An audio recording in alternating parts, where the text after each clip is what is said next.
Vou falar sobre detectores com semicondutores extrínsecos. As características de um semicondutor podem ser modificadas por meio de dopagem, que é a introdução de uma pequena quantidade de outro elemento químico adequado na sua estrutura cristalina. A dopagem pode ser do tipo P ou do tipo N. No caso do silício, que tem 4 elétrons de valência, a dopagem de tipo N é feita com materiais que apresentam 5 elétrons de valência, como o fósforo, que ao ser inserido no cristal fica rodeado pelos átomos do semicondutor e se estabiliza com as 4 ligações covalentes.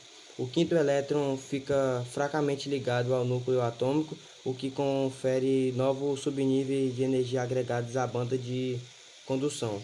Bom, para a dopagem do tipo P, utiliza-se um elemento com 3 elétrons de valência, como o boro. Dessa forma, a falta de um elétron para completar as ligações covalentes com o átomo de silício cria lacunas que agregam novos subníveis de energia à banda de valência. A união de um semicondutor com dopagem do tipo P com outro com dopagem do tipo N, conhecida como junção PN, é a base dos dispositivos eletrônicos que conduzem corrente elétrica em um único sentido, os diodos.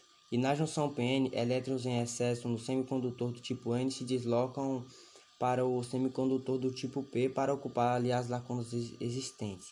E na junção formam-se uma região eletricamente negativa em que há elétrons ocupando as lacunas da região P e outros no semicondutor tipo N, eletricamente positiva em que há lacunas deixadas pelos elétrons que migraram.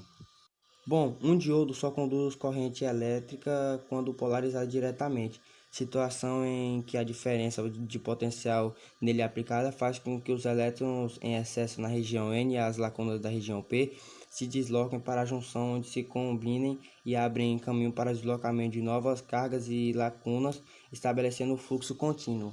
Os LEDs são junções PN, ou seja, emitem luz quando ocorre transferência de elétrons da parte com dopagem do tipo N para as lacunas existentes na parte com dopagem do tipo P. E nas junções PN de silício, a intensidade de radiação emitida é muito pequena e praticamente não há utilidade. Utilizando outros materiais semicondutores com dopantes adequados, é possível intensificar a emissão de radiação em diversas faixas do espectro. Os primeiros LEDs usavam arseneto de galho e emitiam radiação principalmente na faixa do infravermelho.